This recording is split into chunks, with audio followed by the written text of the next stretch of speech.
So, not an inspection, just a home familiarization. So, do they have a third-party inspection? I don't believe so. Okay, all right, because I put that on the list. Okay. This is your water meter. This is the city side. We don't mess with this. Okay. There is a shutoff, but the city has the tool for that. This is where if you needed to shut off your water, it's a quarter turn in here. So you just turn it that way. Water is shut off to the house. It's real simple. Yeah. So if you have an emergency, a leak or something like that, handy right here. And over here is a pressure reducing valve.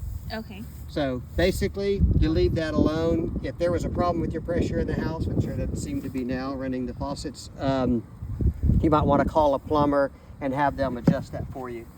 But if you try to adjust that by yourself, you could overpressure your pipes and cause or pipe damage. Okay.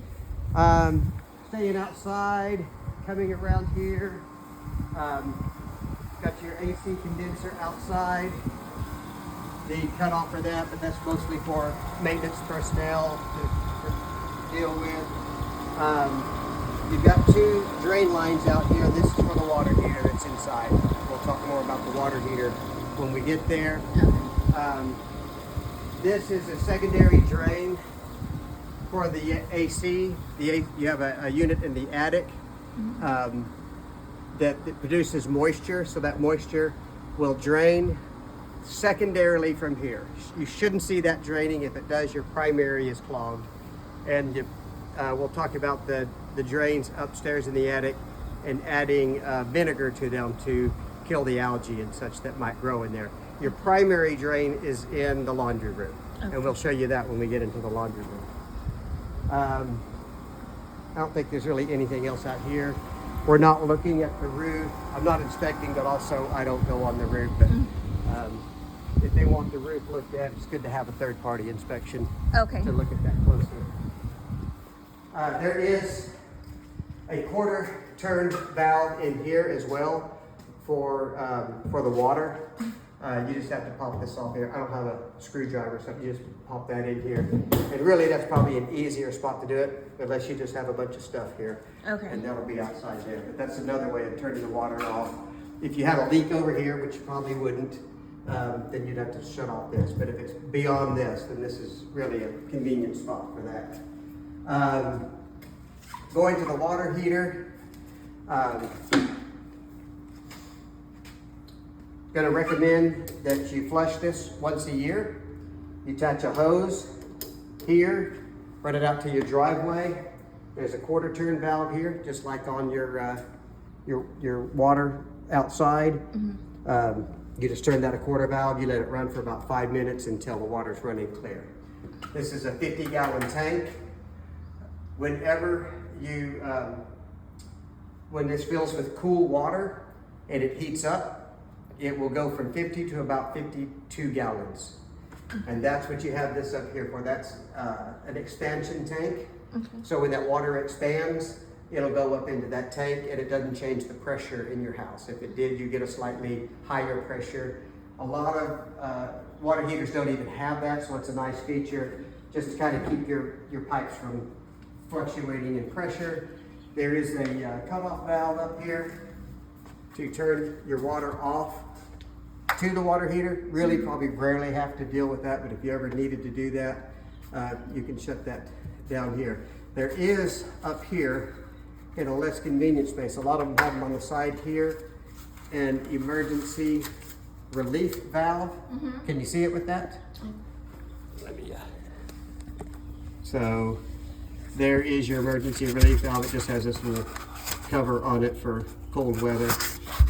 But you actuate this once a year. Don't do this too often because there's a lot of scale in the water here, and you would end up clogging up this this valve. So you just do this once a year. You probably hear the water running. The water's running out here, out to the outside of the house where I showed you two of the drains.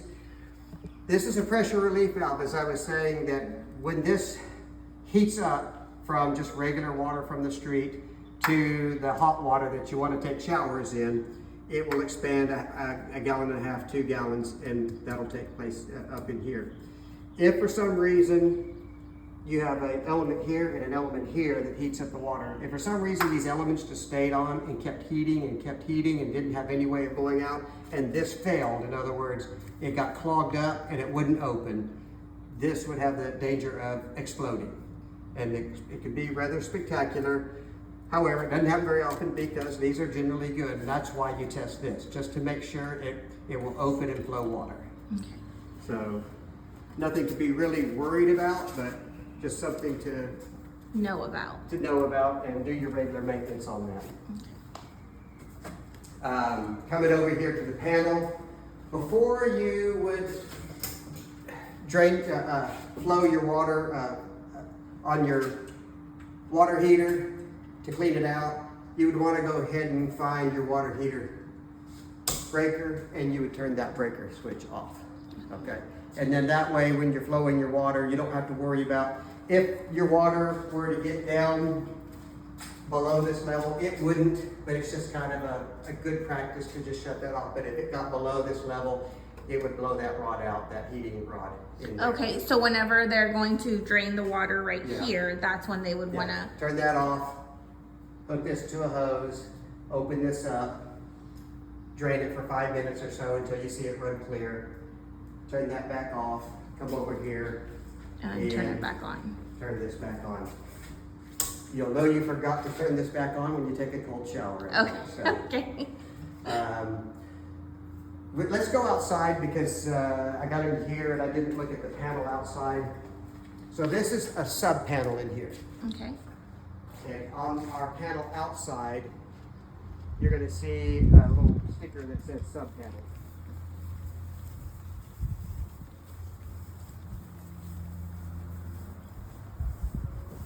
So this is your main disconnect. Shows main up here. If you turn this off, everything from this point on in the house goes off. So this is your meter from the city coming in, and then this is the way to shut off the power from this box all the way in. You have a sub feed right here. If I turn this off, it turns most everything in the house off except for the furnace, the air conditioner, and the range. If you wanted to shut off everything, you'd shut it off here. If you wanted to shut off the sub feed, then you can shut this off, or you can isolate the air conditioner or the stove range in the kitchen. This is a surge protector that covers the entire house. So it it protects all of your dishwasher, your washing machine, your any appliance that is in your home. It protects that from a surge, including everything that you plug into. Okay. So it's a nice thing to have. This is a ground wire, and it's attached to a rod that goes about 8 feet into the ground, and that seems to be intact. These wires hanging out here are your communications, for your phone or internet and all that. So whatever service you choose, they'll come out here and put their box up here and use these for that purpose. There is a clean out over here. It's a kitchen clean out. Underneath the sink, there are 2, I think, clean outs that I saw under there like this, in case there's a clog in the sink or anything in the kitchen. You can access or have a plumber access those to clean those out. I think that's about it out here.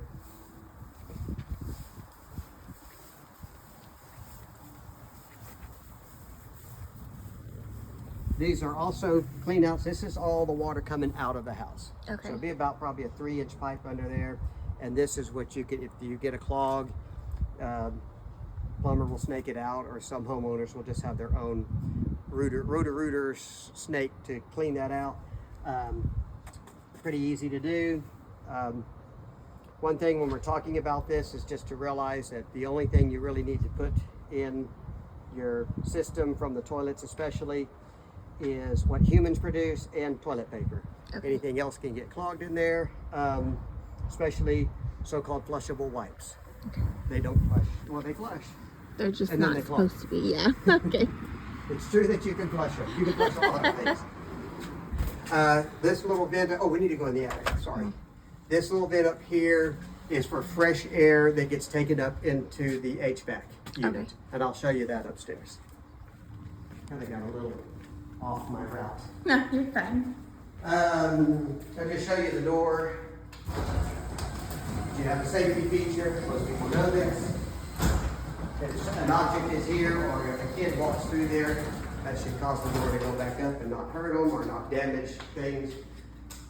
Things that I like to show is that for safety, for anti-theft, if you're going on vacation or something, you can lock this over here. So I have this little button up. When that light is on, it's unlocked. When that light is off, it's locked. And I can't open the door. It won't open with the remotes either. Okay. So you'd have to come inside and unlock this, but that way nobody can open up the door while we're gone. Okay. And then this controls your light that's on the front door opener up there. Okay. We'll go upstairs and look at a couple of filters. And I hit my head on a board up here twice just on purpose to demonstrate why you don't do this. Not when I wear my baseball cap, I don't see anything. But there is a board right here. Okay. As you duck down to come up here, if you wear a hat, you're guaranteed to run into it. So I'd put something on that to soften the blow. So this is your AC unit up here. This is the intake plenum. This is the discharge plenum. So all your cold air or hot air is coming out here, and all your air that's your return vents come in here. But this one here is a home air purifier. Okay. If you want to back up here, and it's called an April Air model number 8145. It has its own little filter. This is designed to filter out all the allergens and crud like that that's in the air. And this one's dirty because I think this house has been sitting here a while. And anyway, you get this. This is a washable filter here. My suggestion always would be I would look this up online and order me one of these so that when you have to clean this. But when I come up here, I would want a clean one and I would just switch them out. But you can do what you want to do, but you definitely don't want to get too clogged.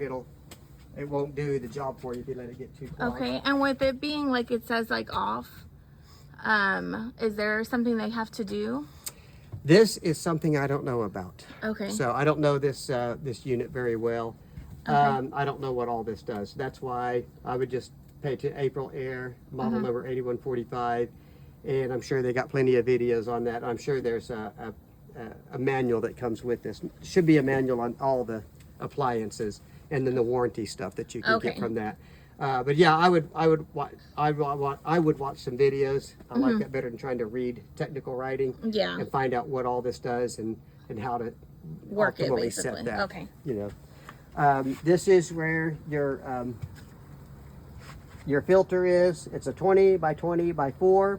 It should be good enough to last you about 3 months. Maybe in the summertime you might go a little more often depending on how cool you keep the house and how much this runs. Okay.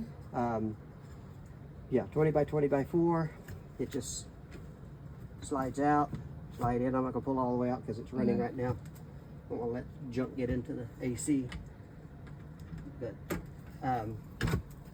this is your primary drain right here. I talked about there was a secondary drain outside that goes to that window. This is a primary drain that goes to the laundry room. This is the one you would put vinegar in about once a month. You'd put about a cup of vinegar down this. I just keep a bottle of vinegar here and guesstimate it on mine because vinegar is not that expensive. So I just pour this in here.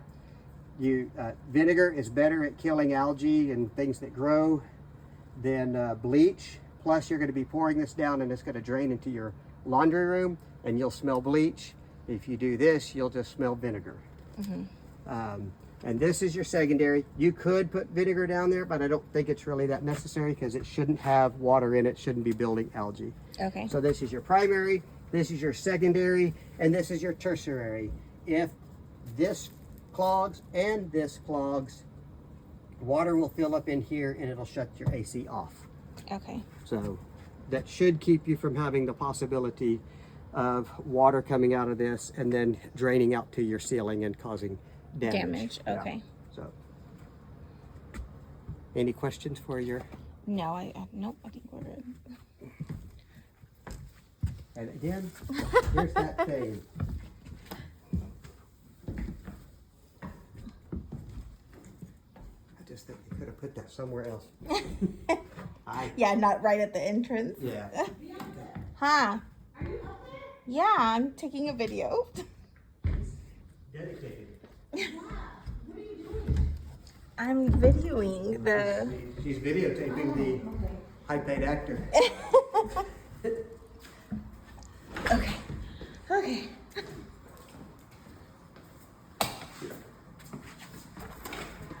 Okay, so the garage opens up into your laundry room. Again, over here, this is your primary drain on the back side. They've got this little device where you put your hose in for the washing machine drain, so it both drains to the same spot where we were. Okay. So here's your dryer bit. I believe this is going to terminate on your roof. I didn't see one on the side of the house. So that being the case, it's got a long haul up. So you want to clean that out every year. They do make a brush that can go in there and has extensions to it to get it all the way up and down to get all of that lint out of there. The lint is very flammable, so you want to do that once a year. And this is drain, if I didn't mention that, or yeah, your clean out for the drain. It's in here. Bedrooms, not much to cover in here. I opened up all the windows to make sure they work. I actuated your blinds, and these are just a hand lid. They don't have the strings on them, the pull strings. You have a couple of weep holes over here on each side for when like rain or condensation builds up, it should drain out of that. If you see any dirt or bug activity that's clogging those, you need to clean those out so you don't get especially damage Okay. inside here. Oh, I also needed to mention there are holes on the front brick, so we'll look. Okay. Don't let me forget to include that. Smoke detector is in every bedroom. Did check for all make sure the door stops are working and the doors are closing all the way. I turned on all the lights just to make sure all the lights are working. So we'll come back out here. Oh, this is actually important, then I'll talk about the smoke detectors. This is your GFCI for the bathrooms. So this one covers the bathroom, the hallway bathroom, and if this gets tripped, it also trips the one in the master bathroom, or vice versa, but this is the only place to reset it. So if you're in the master bathroom trying to blow dry your hair and it's not working, it's probably this. You just come in here, that red light will be on, and then you press that, and wait until you hear a click, and then that light goes off. Okay. So let me go back to this panel. Okay. Speaking of GFCIs. So out here, you're gonna have GFCIs. Everything that's purple is a GFCI. In fact, they're all purple. So everything you have is GFCI. This says bath. You don't see the purple here because that GFCI is inside. The dryer does not have a GFCI, and the water heater doesn't either. But all these others, these purple, means that there's a GFCI. GFCI is a ground fault interrupt circuit. So if I were standing out here and doing some kind of work with a power saw or whatever, and some strange reason I'm standing in water with my bare feet and I was to plug something in there and I was to complete the circuit, it would be not even a fraction of a second Okay. that it would shut off before I would feel anything. Okay. So it's a safety thing. When it senses ground, it shuts off. Okay. So not really much you need to know about that other than you should be fairly safe in your house electricity-wise since everything is GFCI. If anything trips, one of the things to look at is your dishwasher. You have a, let's see, 1, 2, 3, 4, here's your dishwasher. If it were to, or your dish disposal, I'm sorry, your dish disposal. If it were to trip, you can come out here. The first thing you need to do is go to on, and then back, or I'm sorry, go to off and then go to on. Okay. So let me do that again. I can't reset it by going to on. I have to go to off and then to on. There is also a breaker on the bottom of the disposal. That's why I'm pointing that one out in particular. You could come out here and reset that, still doesn't work. It may be that button tripped on the disposal. And we'll go look at that real quick. Yeah, anything that I'm... Nope. This is supposed to close automatically and latch.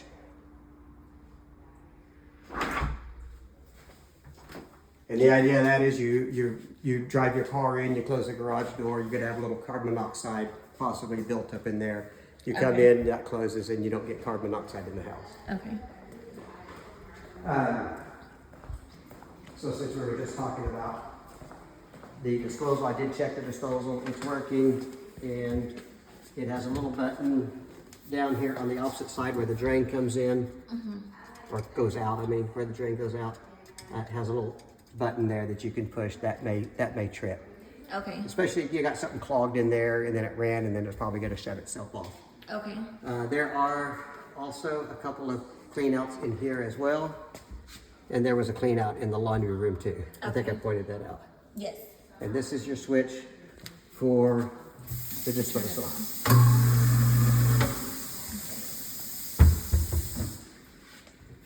Above your microwave is a vent that takes it outside. I believe this one also goes up to the roof. Really not much to know about that, except for it's there and it's nice. It doesn't just vent it back out into the house. There is a filter under here as well, and this is a cleanable filter. Okay, so they can just wash it? You can just wash it, and you can probably throw it into the dishwasher and run it through a cycle. Okay. And put it back up there. So really not much to cleaning that up. Okay. So smoke detectors. There should be one outside of each bedroom area. There's one here, there's one over there, and there's one over here by this front bedroom. Okay. So, and then I've looked, and there's smoke detectors in each bedroom. Smoke.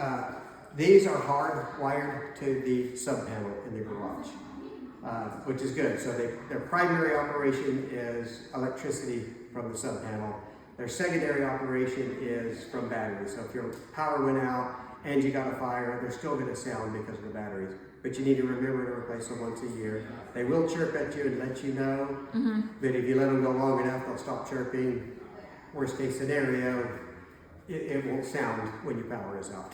Okay. So just a good thing to keep your mind on, hanging out. This is the wiring for your smart house system, to where you can change your temperature here when you're away. You can, I believe, unlock and lock the front door, and I'm not sure what else, but DR Horton knows what else you can do with that. Maybe y'all know as well. Okay, Michael probably knows, yeah. Yeah. I don't think there's much different to talk about in the master bathroom. So yeah, I think we've got most everything covered. Okay. Yeah. Okay, sounds good. Let me turn it off. Although you do have a black widow spider out here if they want to know that. Oh, sorry. Is it really? It looks like a black widow to me. Oh. It might have the color, but it, too. I don't like spiders. And it's a black widow. Okay. Okay, so I'm good to stop recording? yeah. Yeah, okay.